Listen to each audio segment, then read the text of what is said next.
Hello friends, स्वागत है आप सभी का हमारे यूट्यूब चैनल एसके सर में। तो फ्रेंड्स, आज हम बात करने वाले हैं न्यूमेरिकल पार्ट की, डिज़ाइन ऑफ लिंटल के न्यूमेरिकल पार्ट की बात करने वाले हैं। तो वेरी वेरी इंपॉर्टेंट है ये क्वेश्चन जो है कि हमने ये क्वेश्चन को बुक से लिया है। आप देख सकते हैं ये क्वेश्चन। तो फ्रेंड्स, हम देखने वाले हैं बहुत ही इम्पोर्टेंट कॉन्सेप्ट को।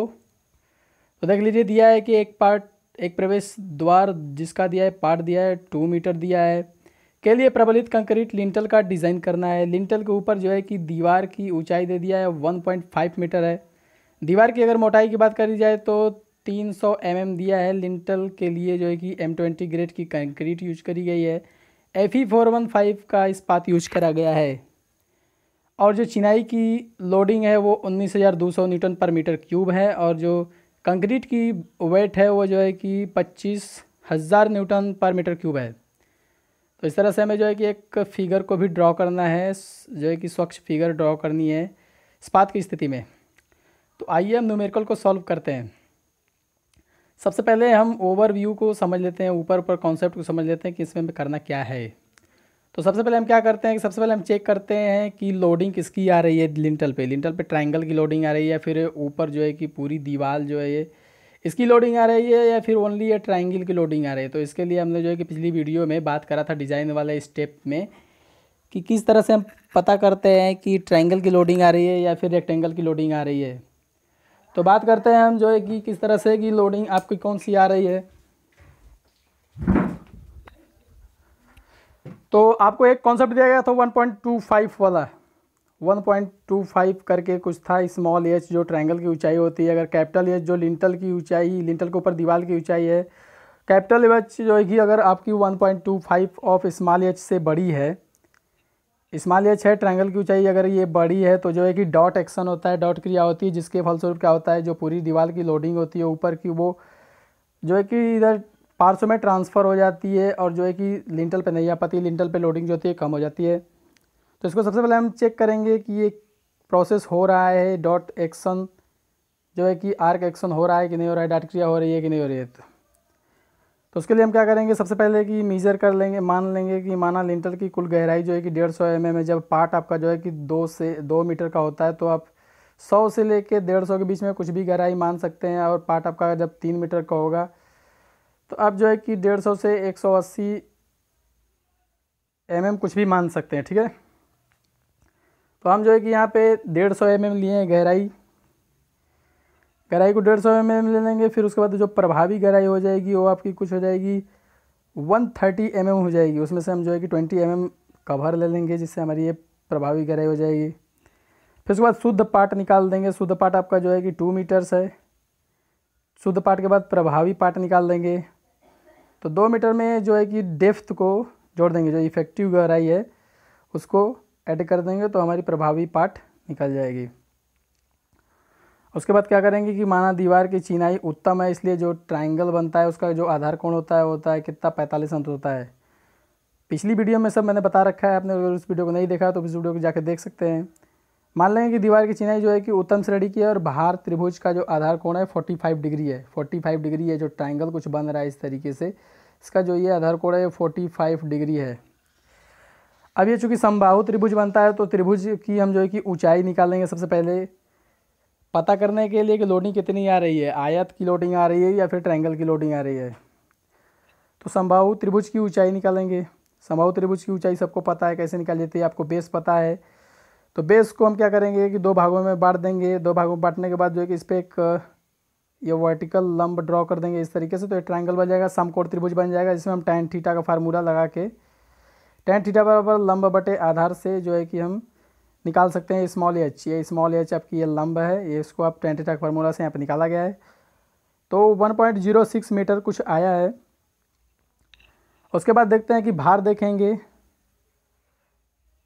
ये जो लोडिंग है आपकी, ये जो यहाँ पे 1.06 मीटर आया था ये कुछ, इसको अगर किया जाए 1.25 गुना करा जाएगा, इसका अगर 1.25 गुना करा जाएगा तो वैल्यू आपकी आती है 1 पॉइंट जो है कि 33 मीटर,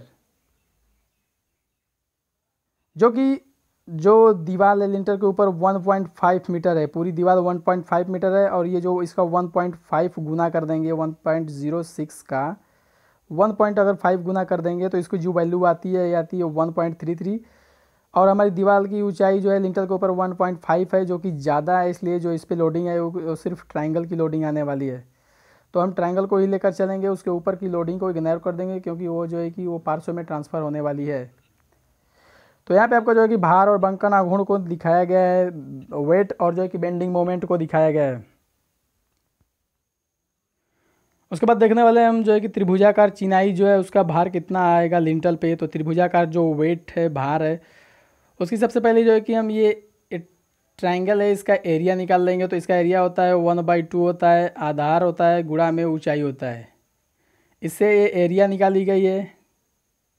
एरिया निकालने के बाद इसकी जो मोटाई है 300 mm, उसको मीटर में कन्वर्ट करके गुणा कर देंगे तो इस पूरे एरिया का वॉल्यूम निकल जाएगा, आयतन निकल जाएगा। उसके बाद इसका जो वेट है वो पर मीटर क्यूब में 19,200 है, तो उसे मल्टीप्लाई कर देंगे तो आपकी पूरी वेट जो है, पूरा जो ट्रायंगल का वेट है, चिनाई का जो ट्रायंगल बन रहा है उसका वेट पूरा निकल जाएगा। तो उसका वेट आपका आ गया इधर 6,503 न्यूटन आ गया है। उसके बाद हम बात करेंगे कि इस चिनाई वेट जो है, इस चिनाई का जो वेट है उस वेट के कारण कितना बेंडिंग मोमेंट जनरेट होगा। तो ट्रायंगल है, तो ट्रायंगल के कारण जो बेंडिंग मोमेंट होता है वो WL/6 होता है। तो WL/6 से हम जो है कि फार्मूला यूज़ करके 2300 जो है कि 9 न्यूटन इंटू मीटर आपका बेंडिंग मोमेंट आ जाएगा इस चिनाई के कारण। ट्रायंगल जो चिनाई है इसके कारण जो बेंडिंग मोमेंट आएगा लिंटल पे वो 2309 न्यूटन इंटू मीटर आ जाएगा।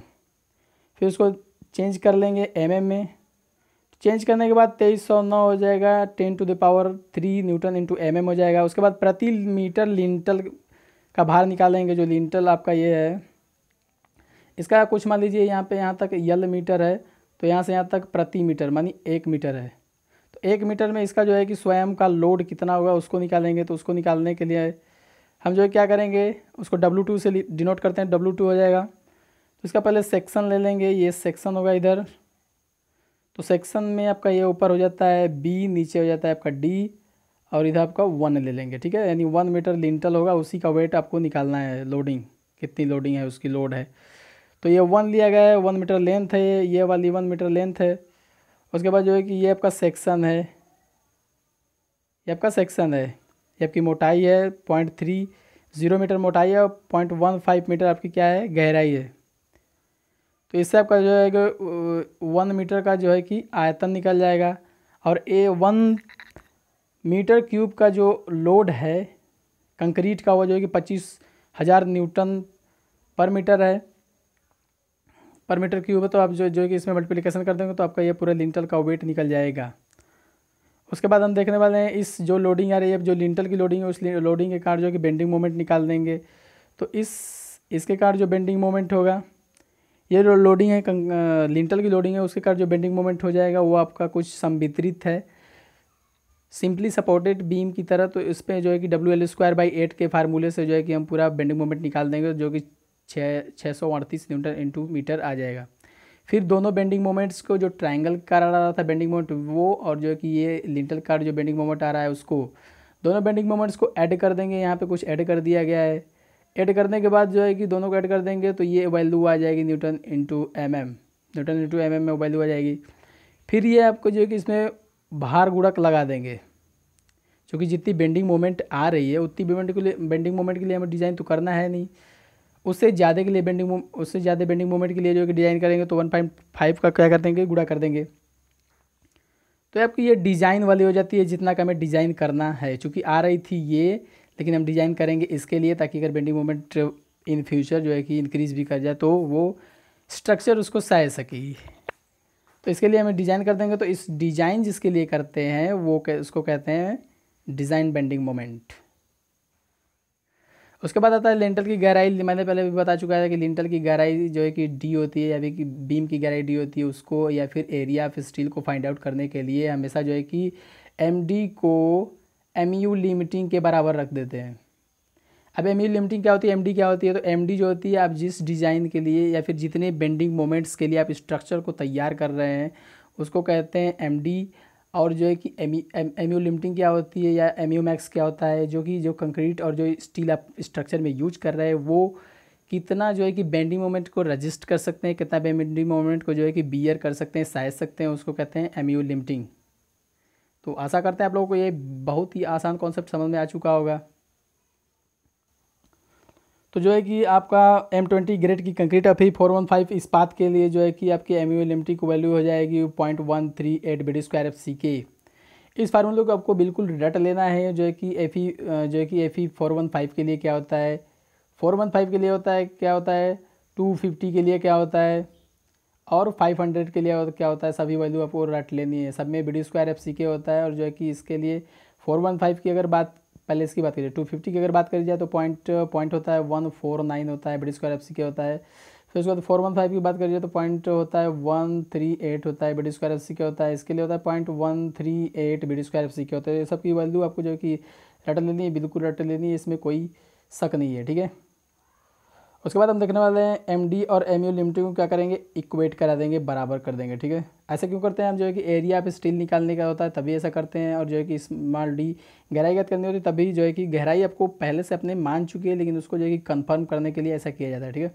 तो बी की वैल्यू हम 300 mm रख देंगे। उसके बाद जो है कि डी की वैल्यू यहाँ से आपकी कुछ निकल जाने वाली है। ये आपकी डी की वैल्यू जो है कि 73 mm आ जाएगी। परंतु जो है कि हमने जो मोटाई मानी थी, कितनी मानी थी, 130 mm मानी थी, जो हमारी बिल्कुल सुरक्षित है, सही है, सेफ है, ठीक है।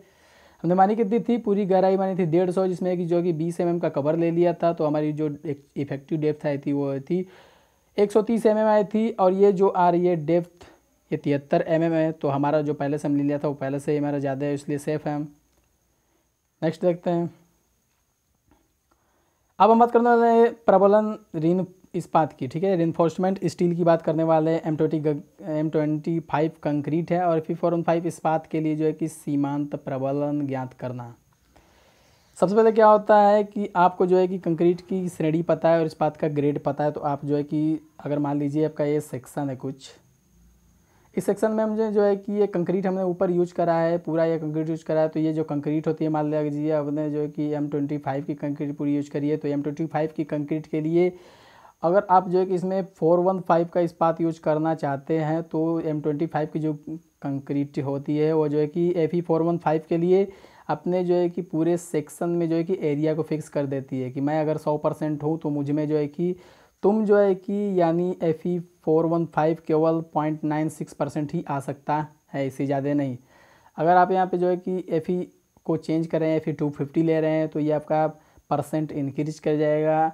यानी लो क्वालिटी की अगर जो है कि बार को यूज करेंगे तो जो है कि परसेंट आपका बढ़ जाएगा। अगर आप जो है कि यहाँ पे 500 की यूज कर रहे हैं स्टील, तो इसी ग्रेड की कंक्रीट के लिए जो परसेंट होगा आपका इससे भी कम हो जाएगा, 0.96 से भी कम हो जाएगा। तो ये आपको समझ में आ चुका होगा कि ये परसेंट ऑफ लिमिट होती क्या है।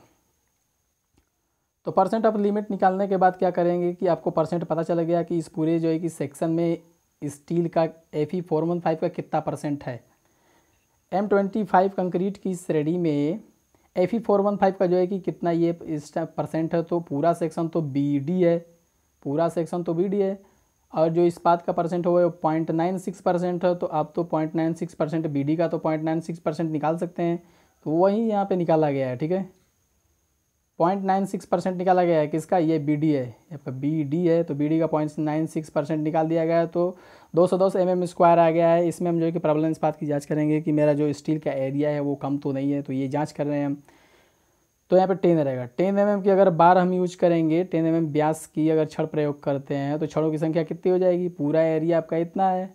और 10 mm का जो बार होगा उसका एरिया इतना हो जाएगा 79 mm²। तो टोटल छड़ें आपकी कितनी इसमें लगने वाली हैं, 2.7 छड़ें लगने वाली है। लेकिन हम 2.7 छड़ें कहाँ से लाएंगे, 2.7 छड़ों को हम छड़ को काट के थोड़े ना 0.7 लाने वाले हैं। तो क्या करेंगे हम, सीधे सीधे जो है कि 3 छड़ को यूज कर देंगे। आप 3 छड़ यूज करेंगे तो जो आपका ये कुछ एरिया था 210 mm² है तो इंक्रीज करेगा। भाई मैंने 0.3 एक्स्ट्रा छड़ लगा दिया तो जो रियल में एरिया छेकेगा वो तो कुछ ज़्यादा ही कवर करेगा एरिया। जो पहले एरिया था 210 mm², इससे तो कुछ ज़्यादा एरिया को कवर करने वाला है, क्योंकि हमने जो 0.3 जो है कि छड़ को इंक्रीज कर दिया है। तो आप जो है कि तन छड़ों का क्षेत्रफल देख लेंगे, रियल में जो क्षेत्रफल होगा उसको देख लेंगे तो 3 हो जाएगा। 3 छड़ें हमने यूज करी हैं। एक छड़ का जो है कि एरिया 0.79 mm² है। तो टोटल जो एरिया हो जाएगा 237 mm² हो जाएगा, जैसा कि आपको दिख रहा है। पहले जो आपका जो बार था जिससे हमारा 2.7 आया था छड़, तो 2.7 तो हम यूज कर नहीं सकते, तो उस समय जो एरिया था वो आपका 210 था, लेकिन हमने जो है कि सीधे सीधे 3 छड़ यूज करा, तो 3 छड़ के लिए एरिया कितना हो गया, 237 mm² हो गया। अब इस पर भी हम चल के आगे परसेंट निकालेंगे, जिससे जो है कि हम सीआर में जांच करेंगे। फिर देखने वाले जांच की, सबसे पहले हम जो है कि न्यूनतम चेक करेंगे कि जो मेरा ये सेक्शन था इसमें जो है कि जो बार यूज करें हम स्टील यूज करें वो न्यूनतम से कम तो नहीं है, न्यूनतम से ज़्यादा होना चाहिए, न्यूनतम से कम नहीं होना चाहिए। तो जो न्यूनतम का फार्मूला होता है कि न्यूनतम जो है कि ये पूरे सेक्शन में न्यूनतम स्टील कितना होना चाहिए, ये स्टील है, स्टील न्यूनतम कितना होना चाहिए, तो इसका फार्मूला होता है 0.85 BD/FY होता है। फिर इसमें जो है कि इसमें वैल्यू रख देंगे पूरी हम जो है कि 300 mm बी की वैल्यू रख देंगे, डी की वैल्यू इफेक्टिव डेप्थ है जो है कि 73 mm² रख देंगे, उसके बाद Fe415 रख देंगे, तो 45 mm² आ जाएगा। तो ये मिनिमम है, 45 mm² मिनिमम एरिया है। इससे हमारा एरिया कुछ ज़्यादा है जो कि तो 237 mm² है, तो ये मेरा ऑलरेडी ज़्यादा है, इसलिए हमारा जो है कि सही है। इसमें भी हम जांच कर लिए, ये भी हमारा जो है कि सही है, यानी जो है कि मिनिमम से हमारा जो एरिया है स्टील का वो ज़्यादा है। फिर नेक्स्ट देखते हैं सीयर में जांच करने वाले हैं हम जो है कि सीयर जो लिंटर पर जो लोड आ रहा था वो 2 तरह का लोड था, एक चिनाई का लोड था जो ट्रायंगल के शेप में था, और एक जो है कि लिंटल का लोड था जो कि आपका कुछ इस तरीके से था, रेक्टेंगल के शेप में था। तो पूरे लोड को हम जोड़ देंगे, जो लोड था ट्रायंगल के कार्ड उस लोड को, और जो है कि ये लिंटर का लोड था, टोटल लोड हो जाएगा 8753 न्यूटन हो जाएगा। उसके बाद अपरूपण बल हो जाएगा सीयर फोर्स। सीयर फोर्स मैंने पहले बता रखा है कि जो आपकी लोडिंग आती है टोटल वो सीयर फोर्स नहीं होती है, इधर सपोर्ट होंगे, सपोर्ट पे जो लोडिंग आती है किसी एक सपोर्ट पे, पर्टिकुलरली एक सपोर्ट पे जो लोडिंग आती है उसको कहते हैं सीयर फोर्स। तो टोटल लोड ये आ रही थी 8753, इसको हमने 2 भागों में डिवाइड कर दिया, 2 से डिवाइड कर दिया, तो आपकी कुछ आ गई 4376.7.5 से जो है कि 43 इसको मान लेंगे, 4377 मान लेंगे न्यूटन इसको, तो ये आपकी सीयर फोर्स हो जाएगी। फिर सीयर फोर्स के बाद हम जो है कि प्रतिबल निकालेंगे, स्ट्रेस। ये आपका सेक्शन था, इस पूरे सेक्शन पे आपकी लोडिंग कितनी आ रही है, 4377 आ रही थी न्यूटन, ये वाली आ रही थी। इसको जो है कि पूरे एरिया से डिवाइड कर देंगे कि एकांक एरिया पे कितनी लोडिंग आ रही है, तो वो आपकी हो जाएगी टाउ-वी। तो टाउ-वी की वैल्यू हम जो है कि निकाल देंगे, तो 0.20 Nm/mm² आ जाएगा। फिर इसमें इस्पात की जांच करेंगे कि इस्पात का प्रतिशत कितना होना चाहिए। सबसे पहले हमने जो है कि कंक्रीट की ग्रेडिंग और स्टील का जो है कि ग्रेड के अकॉर्डिंग जो है कि परसेंट निकाला था 0.96%। बट यहाँ पे जो है कि हम निकालने वाले हैं किसके माध्यम से, जो है कि जो आपका आया था 237 mm² का हमने क्षेत्रफल का यूज करा था स्टील के लिए, उसका परसेंट निकालेंगे कि पूरे बीडी का वो कितना परसेंट है, पूरा जो सेक्शन है उस सेक्शन का ये 237 mm² कितना परसेंट हो, ये परसेंट निकाला गया है और कुछ नहीं है यहाँ पे। 237 जो है पूरे सेक्शन का कितना परसेंट है, तो 1.10% है। उसके बाद हम देखने वाले हैं जो है कि 1.1% आ गया, कि आपका 1.1% उसमें स्टील यूज करा गया है, इस्पात यूज करा गया है, और कंक्रीट आपकी पता है कौन है, M225 है। तो उसमें परमिसिबल जो स्ट्रेंथ होगा टाउ-सी की वैल्यू, यानी कंक्रीट और स्टील मिलकर जो रजिस्ट करेंगे फोर्स को प्रति एकांक एरिया में, उसको कहते हैं टाउ-सी। तो टाउ-सी की वैल्यू हो जाएगी 0.62 Nm/mm²। अब उसके बाद कंपेरिजन कर लेंगे कि कौन ज़्यादा है कौन कम है। तो टाउ-वी की वैल्यू आपको पहले से पता है, आपने टाउ-सी की वैल्यू भी निकाल ली, तो यहाँ पे कंपैरिजन कर लेंगे, तो टाउ-सी की वैल्यू बड़ी है, तो टाउ-वी की वैल्यू जो है, टाउ-सी की वैल्यू जो है कि 0.602 है, जो कि 0.20 से बड़ी है। टाउ-सी की वैल्यू टाउ-वी से बड़ी है, इसलिए जो है कि हमें सीयर रिइंफोर्समेंट देने की कोई ज़रूरत नहीं है। बट जो है कि आप अपनी सामान्य सुरक्षा के लिए सीयर रिइंफोर्समेंट दे सकते हैं, जो है कि जिसमें जो है कि 6 mm का ब्यास यूज कर सकते हैं। 6 mm ब्यास के 2 छल्ले वाले, 2 टांग वाले जो है कि आप छल्ले यूज कर सकते हैं, 2 टांगों वाले छल्ले यूज कर सकते हैं। उनके बीच की स्पेसिंग भी निकाल सकते हैं, स्पेसिंग यहाँ पे कुछ निकाली गई है जो है कि 0.75D या फिर 300 mm, जो भी कुछ ले सकते हैं आप इसे 0.75D ले सकते हैं। इससे जो है कि कम mm की दूरी पे जो है कि कंक्रीट की कुटाई में भराई में दिक्कत आती है, ठीक है। एक्स्ट्रा अगर इस बात की बात करी जाए तो ऊपर ये आपकी दिख रही है लटकन बार है, हैंगर बार है, जो है कि जो सीयर रिइंफोर्समेंट होता है, स्टीरप्स होते हैं, उनको ऊपर की तरफ अपनी पोजीशन में रखे रहती है, सपोर्ट करती है। इसका जो है कि बीम की सामर्थ्य में, स्ट्रेंथ में कोई योगदान नहीं होता है, नहीं कि इनको कैलकुलेशन में कहीं पे लिया जाता है। तो ये जो हैंगर बार होती है, इसका जो है कि व्यास आप 8 mm ले सकते हैं। 8 mm का व्यास जो है कि हैंगर बार के लिए यूज कर सकते हैं, जो है कि जो सिर्फ स्टीरप्स को अपनी पोजीशन में रखने के काम आते हैं। इनका जो है कि स्ट्रेंथ में कोई कंट्रीब्यूशन नहीं होता है। तो फिगर को एक बार समझ लेते हैं। फिगर आपको दिख रहा है कुछ यहाँ पे, ये जूमिंग करके देख लेते हैं। कुछ फिगर आपको दिख रहे हैं। फिगर में अगर देखा जाए तो ये आपका 8 mm का हैंगर बार यूज करा गया है। 2 बार ऊपर आप कोने में यूज कर सकते हैं। आपका ये सेक्शन है, कुछ सेक्शन के ऊपर जो है कि जो बार होते हैं 2 बार हैंगर बार होते हैं। 8 mm व्यास के 2 बार यूज कर सकते हैं। उसके बाद 6 mm व्यास के 2 टांग वाले, लेग्ड टांग वाले स्टीरप्स जो है कि 100 mm सेंटर टू सेंटर, इनके बीच की जो दूरी है वो 100 mm है, यूज कर सकते हैं। उसके बाद जो है कि ये पूरी डेप्थ आपकी 150 mm, जैसे आपने माना था पीछे कि 2 मीटर का जो पार्ट होगा, यदि लिंटल का पार्ट 2 मीटर का होगा तो 100 से 150 mm के बीच में कुछ भी ले सकते हैं। अगर 3 मीटर हो गया तो जो है कि 150 से 100 से के बीच में कुछ भी ले सकते हैं। उसके बाद जो मेन रीइंफोर्समेंट है वो 10 mm बार फाई की है। 3 छड़ें यूज की गई हैं नीचे पे। फिर आपकी ये जो है कि 2 छड़ें हैं 10 mm बार की नीचे यूज की गई हैं, और बाकी जो छड़े, एक छड़ L/10 के डिस्टेंस पे इसमें छिन्नीकरण नहीं किया गया है। पार्ट आपका ये जो है कि इफेक्टिव पार्ट है, शुद्ध पार्ट है, क्लियर स्पॉन है 2 मीटर्स का। तो आज के लिए इतना ही, फिर मिलेंगे नेक्स्ट सेशन में। तब तक के लिए बाय बाय, गुड।